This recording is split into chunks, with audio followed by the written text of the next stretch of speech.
On the edge of real and cyberspace, there's one place you can go, and you found it. Welcome to the Nightwise.com podcast, the one and only podcast with hacks, tips, and tweaks for cross-platform geeks. My name's Nightwise. I'll be your host on this episode of the Nightwise.com podcast, Season 15, Episode 6, Lockdown Lifestyle Part 2.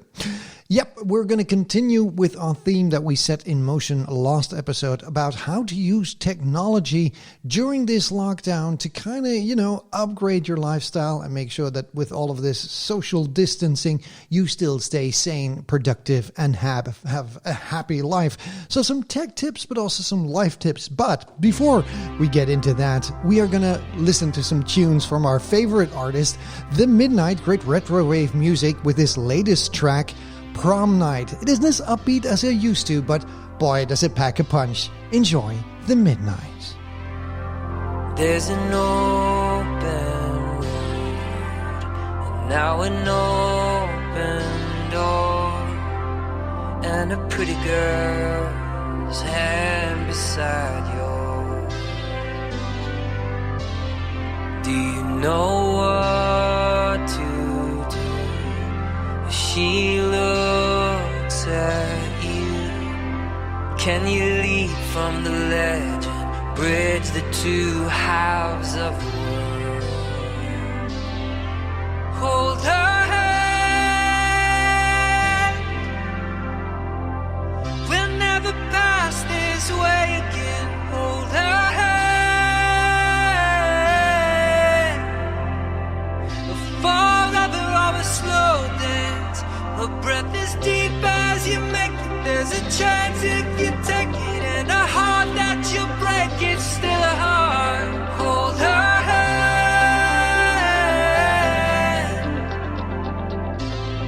Hold her hand.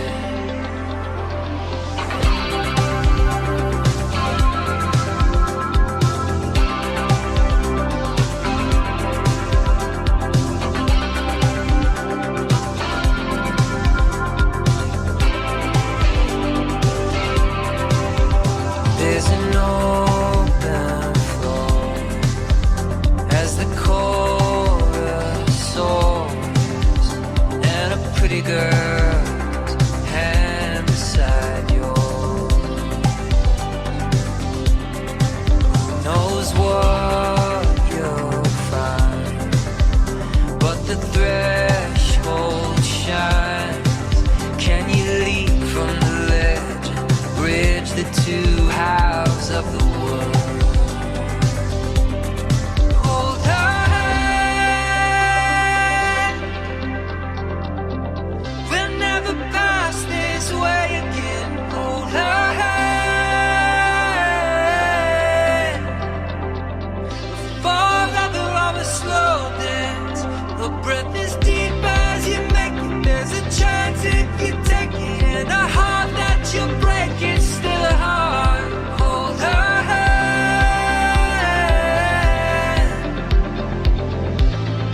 Hold her hand.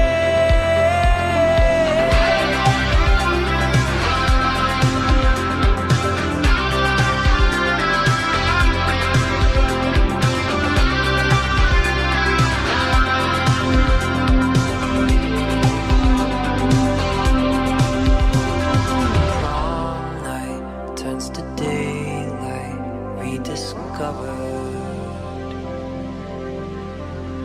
Friends become lovers undercover. Hold her hand. We'll never pass this way again. Hold her hand. Fall rather of a slow dance. Her breath is deep as you make it. There's a chance if you take it. And a heart that you break, it's still a heart. Hold her hand.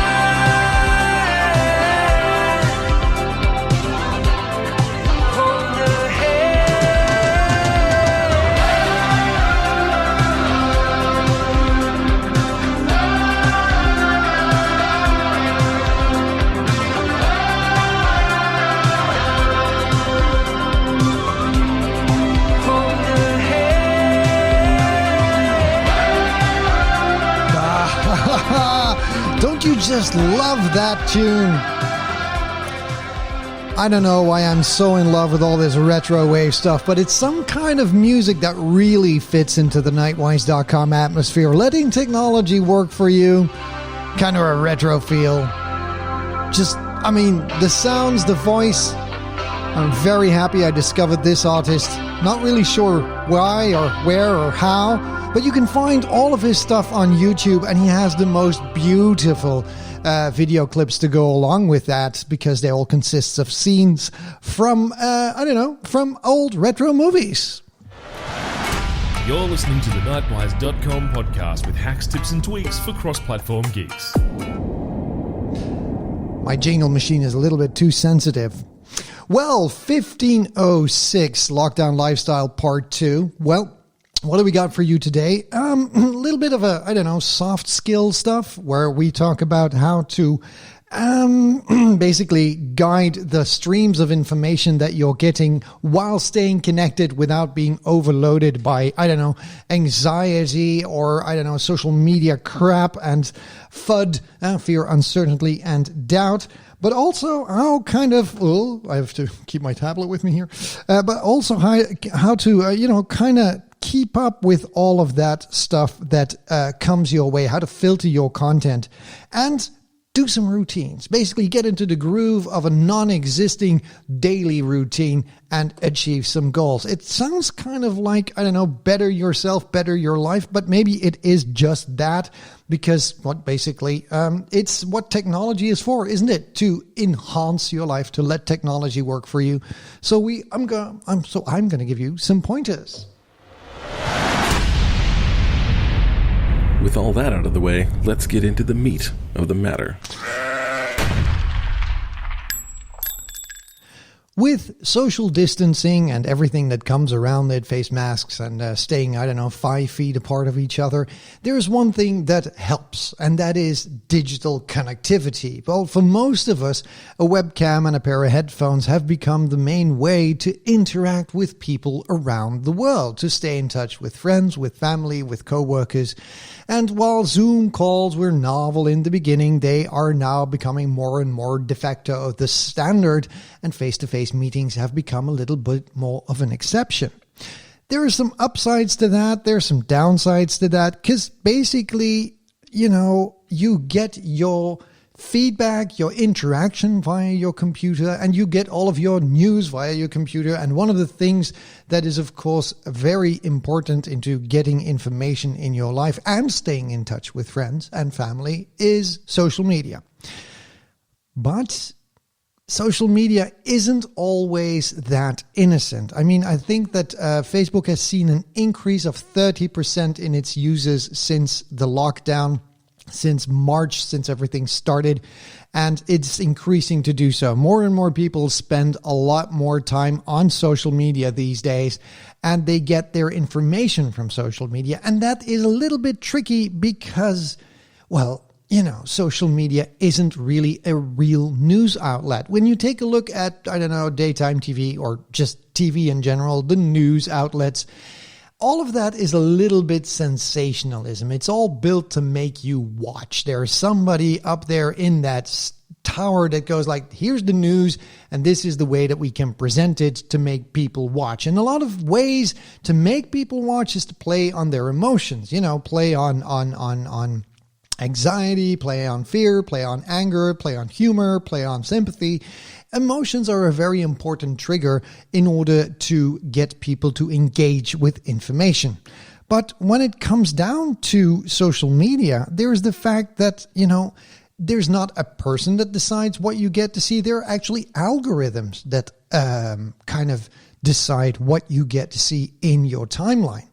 And these algorithms are all triggered by a lot of factors, but most of them is how people interact with that information. The more interaction that information gets, the more important the social media algorithm thinks it is, the more it will show you. And as I said, news is triggered on emotion. Social media content is also triggered on emotion, because the best way to get interaction and the best way to really get noticed in a social media feed is to make sure that people get angry at it and that they comment on it and that they reshare it. Now, what happens in order to make that content to be seen? People try to game the algorithm, and the best way to do that is to have it shared a lot, commented on a lot, and the best way to get that done is to make it controversial. And pretty soon you get a little bit of a skewed view of reality where you only get to see news that people react on, comment on, share, feel emotions on. It's this low-calorie information that lets you feel first when you read the headline and then read the article. Whether or not the news is true, that I'll leave in the middle. Whether or not, the information is actually, actual, well, that's also open for debate. But sometimes that isn't really relevant at all. As long as people respond to it, as long as people feel are now triggered by it. This becomes a little bit of a vicious circle. So people respond to information that is controversial, and information that is controversial it will be much more visible. People will see more of that. The algorithm says, hey, you clicked on this, so I'll show you something just like that. And pretty soon your view of reality is starting to become skewed because the algorithm doesn't show you an opposing view. It doesn't show you information that is either of a different viewpoint, or it doesn't show you information that is not really interaction heavy, that is not really controversial. So pretty soon your timeline is going to diverse from other people's timeline, and it's going to diverse. It's like having a television station that you watch and getting the content that is unique to you based on what you see and what you respond to. So let's say you're seeing, fires all day, big fires in buildings and stuff. And because you respond to that, it's showing you more of that. So you're not seeing other news. And pretty soon your perception of reality will change because you will think that only that is the reality that is out there. And over the last couple of years, studies have shown that people think that the world is a far worse place.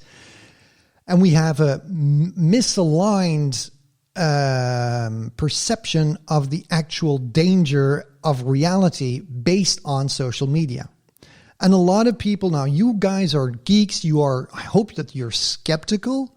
But it does play on your emotions. You think about this, you see this, and if you don't think it through, you think that this is going to be the way the world is. And that is going to really go into your emotions. And I've seen this. I've seen this with people who they have a lot of time on social media. They don't have the critical skills, the skeptical skills to really take a look at that and go like, really? Is that really what it is? And pretty soon, their perception of reality starts to shift, and their opinions start to shift, and their emotions start to shift. A good friend of mine has been going a little bit too far to the right side of the spectrum, but I've seen this change over a couple of months. He had a lot of time on his hands, spent a lot of time on social media, and because he was in this feedback loop where he only saw what he was triggered on, he kind of veered away from his more ambivalent perception of the world into a very focused and very easily agitated, narrow view of reality. Now, it's philosophical, but you got to think about it because there are two things that are at play here. Why do these information sources have such a high impact on the way we perceive things and on our emotions? Is because we have a reptile brain. There are three parts of our brain. There's basically the part that, makes us breathe, and there's the fight and flight part, and there's the thinking part. And these three parts are still there. And, they operate, on certain levels. And when your brain perceives danger, even if it's an explosion in Lebanon or it's, a COVID scare in God knows where, it is subconsciously, that this is far away. This is not close to home. But subconsciously, your reptile brain goes like, oh, danger, Will Robinson, danger, danger. It starts waving its arms around like the big robot. And emotionally, you will be triggered by that. And this causes you anxiety and stress. So you have this perception that danger, Will Robinson, is a lot closer than it actually is. And that's something that you should be really wary of when you take a look at social media, because it can tap into your emotions and it can tap into your perception of the world around you. Just make sure that you realize that whatever you see in your social feeds is biased by algorithms and is biased by your behavior. And the more you interact with it, the more it will become a one-directional or one-sided view of the conversation of reality. So you should be really wary of this. That's one factor. That's your behavior. And then there's, of course, the other factor. That's what you see. And that especially now is because, it's so controversial. People respond on it. People comment on it. People get mad about it.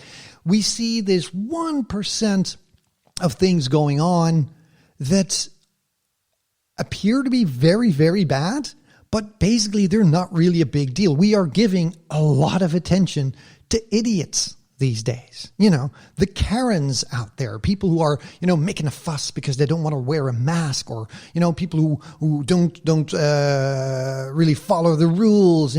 These might be very, very small, isolated incidents, but beautifully, it's beautiful content if you want to go on social media and want to trigger people to interact with it, get mad with it, share it, and that's also a part of our world these days, that the 1% of the idiots gets about 99% of the attention span. And you should be aware of that because, again, you get this misaligned perception of reality. So keep that in mind. Keep in mind that social media is triggered by algorithms, and algorithms are triggered by behavior, and the resulting information stream will trigger your behavior and will have an impact on your emotional state.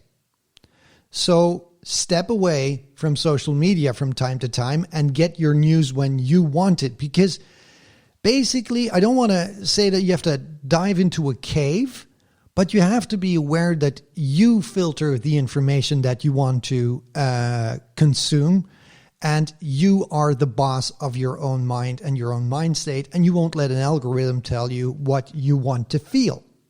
It sounds fluffy, but it's not, because it is a very, very basic element of how you get up every day, especially if you spend so much time behind the screen. And that's why it's so incredibly important to filter your content. You've been listening to the Nightwise.com podcast. Listen to the Nightwise.com podcast.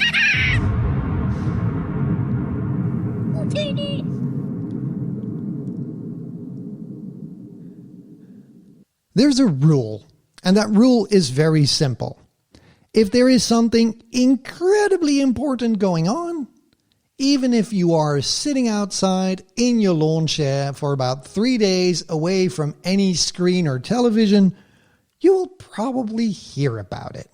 You don't have to be completely over-connected if you want to stay on top of things that are really important. I mean, your government probably isn't going to declare war on Twitter. There are going to be other channels. Well, except if, there is this one president.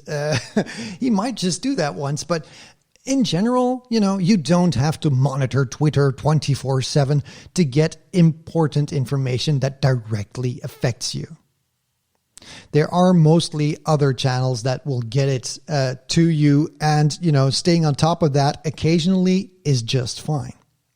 So we talked about the fear, the uncertainty, the doubt, basically the trash flow that is social media these days. You have to be able to firewall that. You have to be able to firewall both the information streams that don't give you any value. They just, trigger you to be angry or to be scared or to want to buy things. And on the other hand, you have also the people in your life that kind of share that content. When it comes to digital communications, I'm not talking about, cutting out people out of your will, but when it comes to digital communications, I have been very adamant when it comes to that. Filtering out people in my social media streams that have a negative impact on my emotions or that spout things that aren't really true, well, I just, put them out of my timeline. I put them out of my misery. I've stopped following them. I have stopped looking at their posts. Sometimes I've even muted them. I just basically ghosted them. You don't have to unfriend them on Facebook. Just, unfollow them. And it's amazing how little impact this has on the relationship that you have with them. If somebody comes over here and goes, "You're not following me on Facebook anymore. You're not liking my things on Instagram." Well, sorry, lady. I mean, that's just the way it is. I have started to unfollow a lot of people in my social circles just because the content that they share and the quality of information that they put out there is just abysmal. And they don't add any value to me. They don't increase the quality of the relationship we both have. So I just unfollow them. And if they want to chat with me, they can, just send me a message or call me or whatever. But if you have nothing valid to say to me, I don't really care. And a lot of those Facebook friendships or social media follow friendships are just that. They're a link, but if they're the basis of your relation, maybe you should, rethink that relation. I think it's the psychologist Carl Newport. I mentioned his book in the previous show that says that you can only, as a human being, make a social interaction net face-to-face of about 150 people. That's the maximum your brain can relate with. And sometimes if I take a look at people, they have like 500 friends or 3,000 Instagram followers. And I went like, yeah, sure, but does it really add value? It is more important to have a smaller community you interact with, a filtered community that you interact with on a higher quality than just having a lot of friends you never talk to. So filtering that content is very important. So both on social media, but also on the quality of information that we consume. Just think of it. There's this square box right in front of you, this square little screen. And this square little screen allows you to access all the information in the world, everything.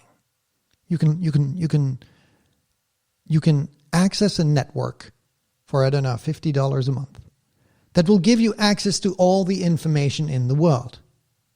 The question is, which information are you going to consume? Are these going to be silly cat pictures on Reddit?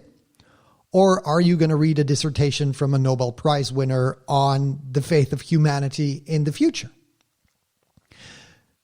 There's a difference. One of them is entertaining, and the other one is not as entertaining, but adds some value to your life. So especially with all the free time that we have right now, the time that we're sitting at home, not going anywhere, the question is, which information do we want to consume? And for me, I have always thought of looking for quality content, always looking for, is this good stuff? Because there's a lot of low quality content out there, and it's made in a kind of, it's based on dopamine and stuff, but it's made in an addictive way. I mean, you can endlessly scroll through 9gag. You can endlessly scroll through through Reddit, and the pictures will just keep coming, and there will be another picture. You can just endlessly follow girls on 9gag or guys on 9gag who work out or do God knows what, and you will be spending hours on these things. And the people who actually make the platforms to use them to sell ads, they are happy about that. But at the end of the day, you've snacked on this kind of content all day and you haven't had any added value to your life. So that's probably not what you want to do. So think about the quality of the content that you consume. Think about what books you want to read. If you join the Nightwise.com Discord, there is a channel called What Are You Reading? And I encourage you, if you haven't gone over to the Discord yet, join it, please, and interact with the guys and the girls over there. And you can tell us what you are reading and be inspired by what others are reading. Because the quality of the information that you consume kind of gives you the quality of life. And especially with this lockdown, if you have the time to read, to learn, to study, to, improve yourself, the quality of the information that you consume during this time is, of course, going to be very important. Yes, you can watch the entire series of Friends all in one afternoon or in several afternoons, and it will be relaxing, but will it be what you want? So think about what you read. Which books do you read? For me personally, I always have two books that I'm doing. I'm doing a book that is recreational. I just finished the 3 books from the Bobaverse, links in the show notes. Very light reading, sci-fi, not too brainy. But I'm also reading, I think it's called Deep Work by Carl Newport, which is a book about concentration and psychology. So I always try to have one good book, one learn book that's kind of hard to read, but kind of harder to chew on, and then something a little bit more relaxing. But I do give myself times in the day where I say, before I go to bed, I read the Bobaverse book. And, in the morning when I get up and I have my coffee and I'm really awake, then I learn, then I read something else. Blogs, they're still out there. I mean, you don't have to listen to an actual author for all I care. You can just as well go I'm going to read one of these wonderful blogs, and there are a lot of them out there. And the quality of the blog that you're reading is, of course, going to be of extreme importance. Are you going to read crap, or are you going to read a dissertation or, a blog from some famous futurist or, agile project manager, coach that writes articles? I mean, they put it out there. It's for you to find them and to select them. One of the things that when I don't know what to read and I'm on the toilet or something, I don't know what to do, I go do a scroll 9 gag. No, I'm opening up my Wikipedia page and I'm just pressing random article until I find something that is interesting, and I try to pick it up and learn it, because basically it's an encyclopedia in your back pocket. Podcasts, same thing. What are you going to listen to? Are you going to listen to crap, or are you going to listen to something you learn? Now, it doesn't always have to be, high brainy super concentration. You can't keep up with that. You'll burn out. But you have to find a balance between something entertaining that, lets you chill out, and something that increases your knowledge and the way you just makes yourself a better person, or you teach yourself a new skill. I love my TED Talks. These are 20-minute stand-ups or talks by brilliant people on a variety of subjects. Apps are abundant on that. You can find the TED Talk app on your phone and just, use that whenever you go out for a jog or you go to the store. And instead of listening to, music or the radio, you can listen to a TED Talk. It might require a little bit more concentration, but on the other hand, it might just be something that is really nice to listen to, and you learn something. And also, if you go on social media, try to keep it positive. There's some subreddits out there that I listen to from time to time, like life hacks or Zen habits, that are a lot more positive in tone than I know some other abusive or insane parents or stuff like that. You also have a very big difference in quality of content there, and you really want to think about that. So not only do you take a look at the quality of the information that you consume and you filter out the rest, but you also take a look at just how much time you spend behind a screen.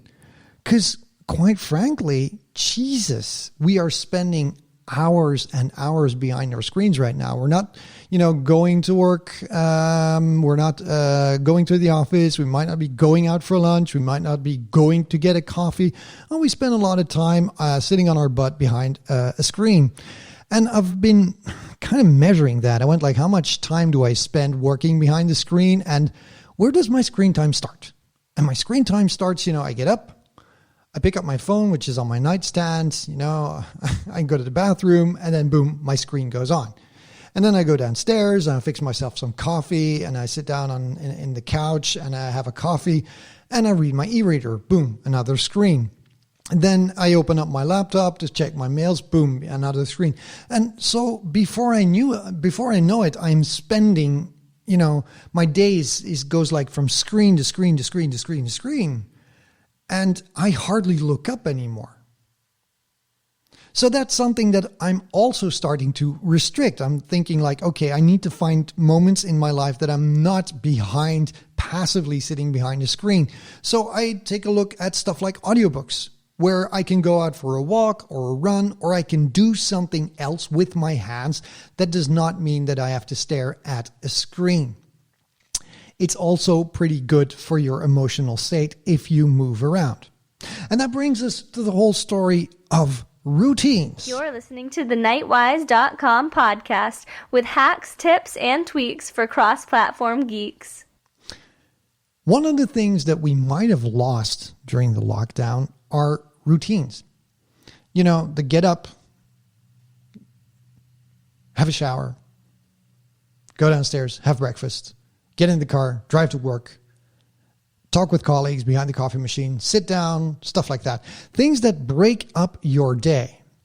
We don't really have those anymore. And one of the beautiful things that came out of there is the term Blur's Day, where at some point you don't really know what day of week it is anymore because all of the days are starting to look alike. If you're, for example, when you're in lockdown or when you're being outgoing is restricted, all the days kind of start to melt together, and you need to keep some routine in your life because otherwise you're gonna let yourself go. And I've seen this with coworkers where I go like, "Oh, dude, you really need to see people again because not shaving and not wearing pants and not taking care of your hair. I really understand it, but it doesn't look good. You're kind of looking like Tom Hanks in Castaway, and so all you need is a basketball to talk to or coconut." So you see, you need some routines in your life. And when your rhythm is not there anymore because, of all of this new situation where working from home and living at home and everything is becoming the same thing, you need to structure your day and your week into some patterns. So what I've done is I have created an extra calendar in my Gmail that's called a pattern calendar. And this pattern calendar gives me a rhythm. It gives me time blocks where I can plan my events and my activities in, but these time blocks are already there and they're kind of centered around a theme. So I have a time block that says work. I work from 9 to 5. That's the work time block. But I also have a leisure time block that explicitly says, okay, from, 7 in the evening or from 6 in the evening to 9 in the evening, it's leisure time. You need to do something relaxing. You need to stop thinking about work, being in work mode, kind of, do something different there. I have a family time that is, weekends family time.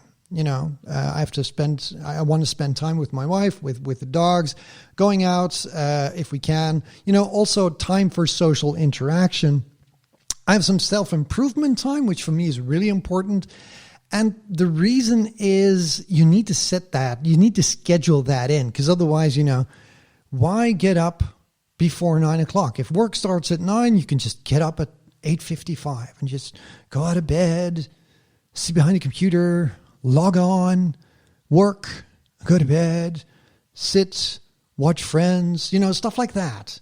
If there's no reason to improve yourself, to take that time, you're not going to do it. I noticed this because I listened to podcasts while I was on the train. Now, suddenly my train commute kind of fell away and I decided to sleep in just a little longer. And then, it would be like I would get up and then I would eat and then I would have to log on to work.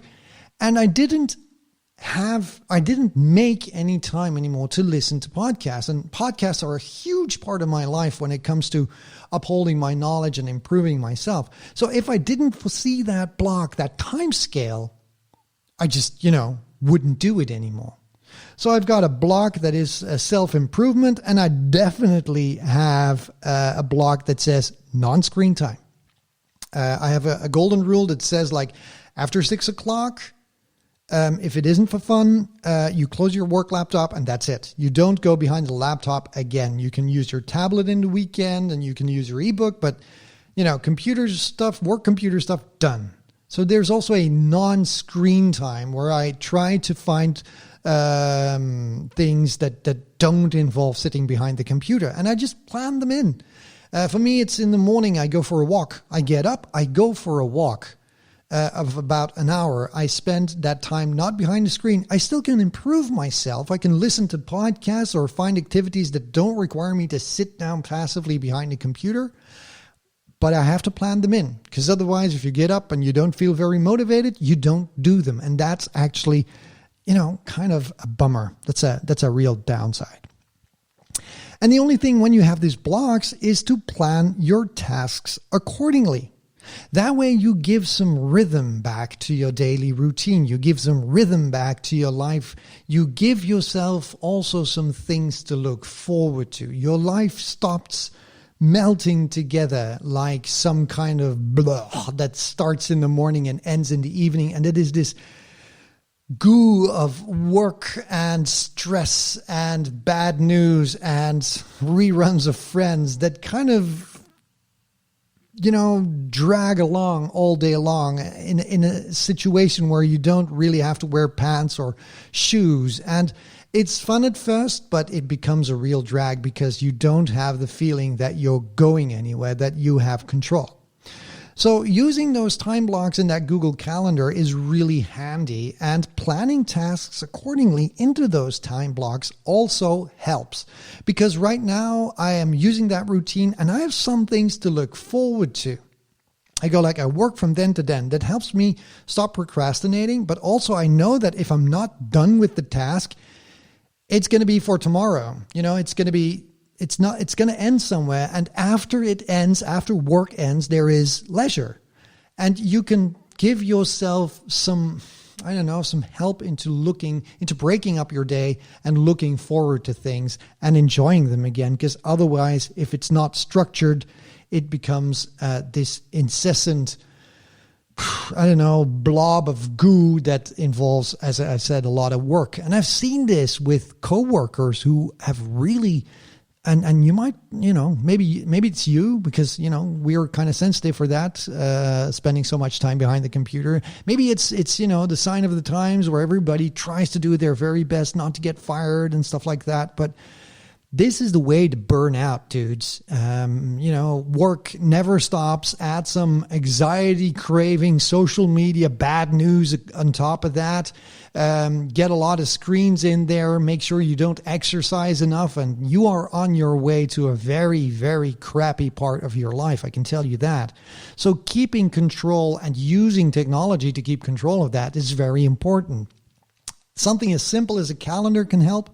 I have taken my smartwatch to kind of give me buzzes when a certain period is stopping. So I get, mental or haptic feedback that, this is what's going on. I kind of track myself to see if I have enough steps in the day. I want to get to 10,000 steps every day. All of these little things are technology supporting you and helping you to get things done, while on the other hand, fighting the resistance of resisting the urge to, spend this endless day behind the computer. And that gets me to basically the final part in this. And this is something that I've noticed a lot when it came down to the first months of all of this COVID craze, is that people, because they were working from home, because the situation had changed, suddenly found themselves desperate to achieve something. They have all this free time. Look at this. I don't have to go to work anymore. I don't have to, drive to work. I don't have to pick up the kids from school. Everybody's here. What do I do with my free time? Oh, I'm going to teach myself to do that. And that's a self-improvement. That's great. Do that. But some people, there's this trend that, I started running 5 miles a day and I did this and I have to teach myself to do blah, blah, blah, blah, blah. And it became this competition. It became this competition where people would achieve more because of the pandemic. And I talked to a friend of ours in an interview that I did for my company. As I said, she's my former yoga teacher, but she's also a lawyer. And as Katie Murray said, the yoga teacher lawyer likes to bend the rules. Ha ha ha. Very funny. But she said, like, you got to think about this. This whole pandemic stuff is kind of like war. It has a huge impact on our way of life. And it's not that we have to perform more because of the pandemic. I mean, it's a state of war, and we can be happy that despite the pandemic, we are still getting stuff done. But suddenly that trend was like, you have to be a very good performing human and do all of that. And I've talked to people, moms with kids at home. I mean, Jesus Christ, teleworking all day long, having meetings, getting your quota, doing your stuff, just you do like you do in the office, but with 2 6-year-olds literally running around the house that you have to care for. I mean, you cannot overperform there. You can do your best despite. And this doing your best despite the pandemic is something that you need to get into your head. It's not a rat race. The response of people psychologically to this whole situation is, of course, fear. And, you try to take control of your life, take control of your surroundings. You go like, I'm fine. But, despite everything, I did this. Dude, if you're just, operating at normal efficiency, that's something. Despite all of the lockdown, not because of the whole pandemic that it has to be an extra. You have to be able to make your own goals and not set your goals based on what people share on social media. Because, as I said, it's a distorted view of reality. The information shared on there by your friends is always going to be the good news. They're not going to say like, I got up this morning and I was really depressed. Well, maybe they are, but yeah, you know what I mean. It's a distorted view of reality where people constantly try to let others perceive that everything's fine. Don't let that be the standard of your life. Don't let that be your trigger to set those goals. You want to set your own goals. If you just want to survive this, fine. If you want to get some extra out of this by organizing your free time, fine. But it's not a competition. Don't let the information that you consume skew your perception of what's going on. Be skeptical, be critical, set your own goals, and filter your own information and survive living down the lockdown.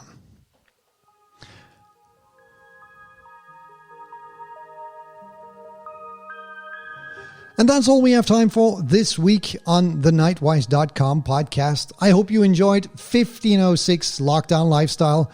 Again, if you want to join us, you can join the Discord, chat to the fellow Nightwise geeks out there, and give us your tips on how to let technology work for you.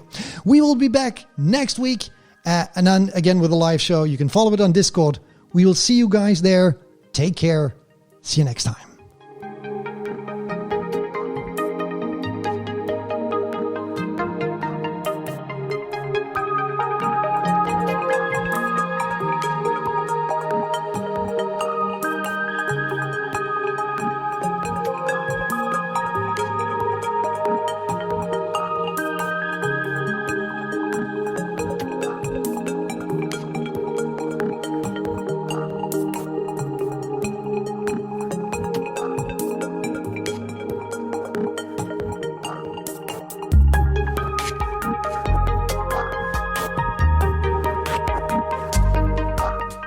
Listening to the Nightwise.com podcast, the show with hacks, tips and tweaks for cross-platform geeks.